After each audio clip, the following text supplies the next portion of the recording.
Sophie Blackwood stared at her reflection in the cracked bathroom mirror, her once vibrant green eyes now dull and sunken. Dark circles betrayed countless sleepless nights. Her auburn hair, once lustrous, hung limp and unkempt.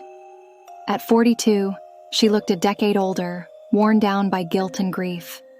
The memory of that fateful day haunted her every waking moment. Ethan, her patient of 3 years, had seemed to be making progress. But on that rainy Tuesday afternoon, he'd walked into her office, sat down calmly, and produced a gun. "I'm sorry, Dr. Blackwood," he'd said softly.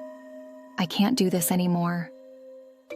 Before Sophie could react, he'd put the barrel in his mouth and pulled the trigger. The sound still echoed in her nightmares, along with the sight of Ethan's lifeless body slumped in her leather chair, blood and brain matter splattered across her diplomas on the wall behind him. She'd tried to move on, to continue her practice. But the guilt ate away at her. How had she missed the signs? What could she have done differently? The questions tormented her, driving her to the brink of madness. That's when she'd stumbled upon Dr. Nikolai Volkov's controversial research.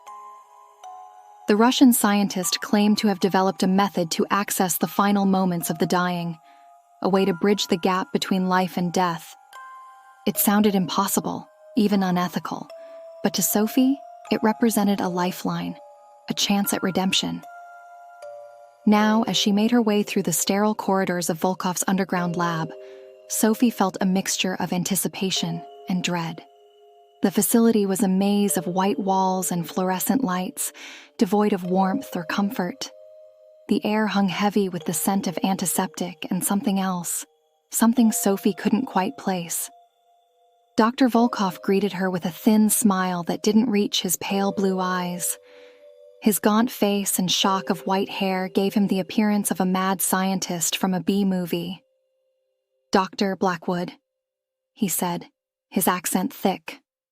"Are you prepared to begin?" Sophie nodded, her throat suddenly dry. What exactly will happen? Volkov led her to a room dominated by a large metal chamber. Wires and tubes snaked from its surface, connected to banks of humming equipment. "You will enter the chamber," he explained. "We will induce a state similar to near death. Your consciousness will become untethered. From there, you may access the memories of those who have passed." "And it's safe?" Sophie asked, her voice barely above a whisper. Volkov's smile widened, revealing yellowed teeth. "Perfectly." As Sophie lay in the cold metal chamber, electrodes attached to her temples and chest, she tried to quell the rising panic. The lid closed with a hiss, plunging her into darkness. She heard Volkov's muffled voice. "Remember, Dr. Blackwood, don't blink." A rush of icy liquid flooded her veins. Sophie gasped, her body convulsing. The world around her dissolved into a kaleidoscope of swirling colors and fractured images. She felt herself falling, tumbling through an endless void. Suddenly, she was standing in a dimly lit room. The walls were covered in childish drawings, stick figures with exaggerated smiles. In the center stood a small bed, and on it sat a little girl, no more than 7 years old. Her blonde hair was matted with blood, her nightgown torn and dirty. "Hello?" Sophie called out, her voice echoing strangely. "Can you hear me?" The girl turned, revealing a face ravaged by decay, maggots crawling from empty eye sockets. "Why didn't you save me?" she asked, her voice a raspy whisper. Sophie recoiled in horror, blinking rapidly. The scene shifted, and she found herself in a dingy alleyway. A man lay face down in a pool of his own vomit, needle still stuck in his arm. As Sophie watched, unable to look away, the man's head slowly turned, neck cracking unnaturally, his bloodshot eyes locked onto hers. "This is your fault," he snarled. Blink. A hospital room, an elderly woman in the bed, skin stretched tight over her skull. "Please," she begged, "make it stop." Blink. A battlefield. The stench of death and gunpowder, a soldier, barely more than a boy, clutching his eviscerated stomach. "Mom?" he whimpered. "I want to go home." Blink, blink, blink. Sophie's mind reeled as she was assaulted by an endless parade of death and suffering. Each scene more horrific than the last, each victim accusing her, blaming her for their fate. She tried to scream, but no sound came out. And then, suddenly, she was back in her office. Ethan sat across from her, whole and alive. "I need help," he said, his voice breaking. "I don't think I can go on." Sophie leaned forward, her heart racing. "Ethan, listen to me. You're stronger than you know. We can get through this together." But even as the words left her mouth, she knew it was futile. This wasn't real. She couldn't change the past. Ethan's face twisted into a grotesque mask of anger and despair. "Liar!" he screamed. "You never cared. None of you ever cared." He produced the gun, but this time, instead of turning it on himself, he aimed it at Sophie. She raised her hands, pleading. "Ethan, please." The gunshot was deafening. Sophie's eyes snapped open. She was back in the chamber, gasping for air. The lid opened and Volkov's face swam into view.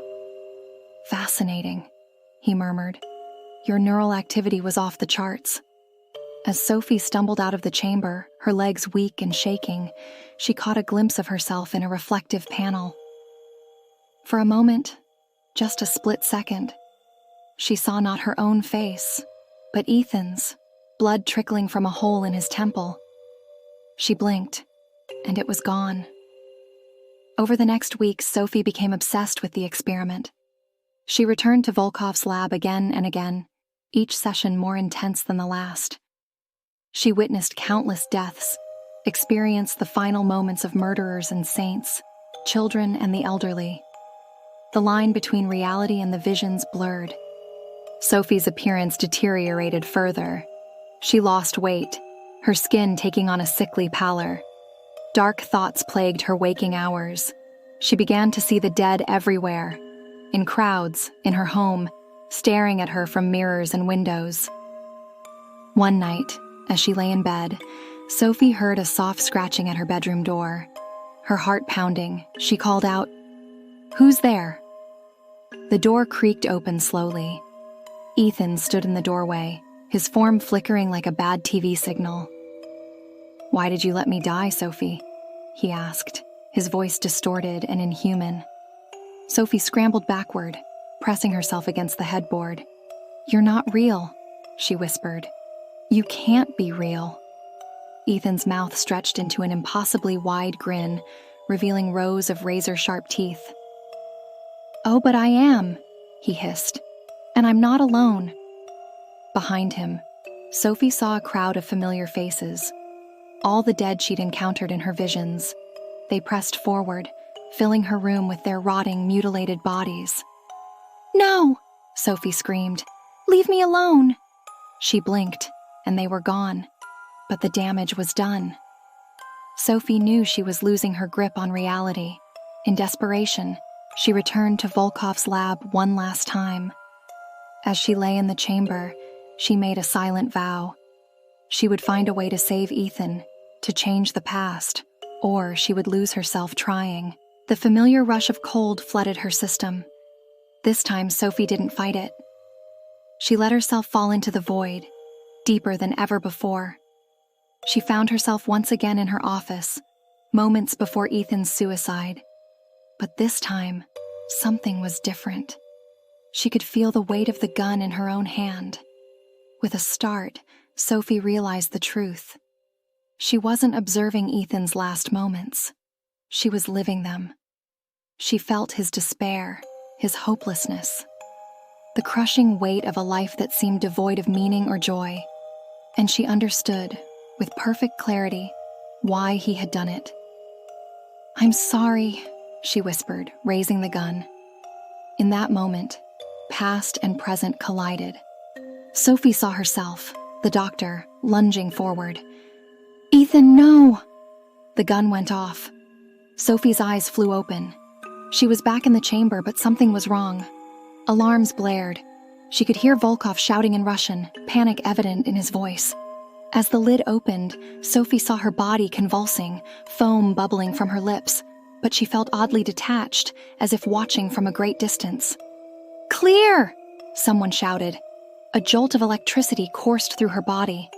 Sophie floated above the scene, watching as the medical team fought to revive her. She felt a gentle tug, urging her towards a warm, welcoming light. But something held her back. Unfinished business.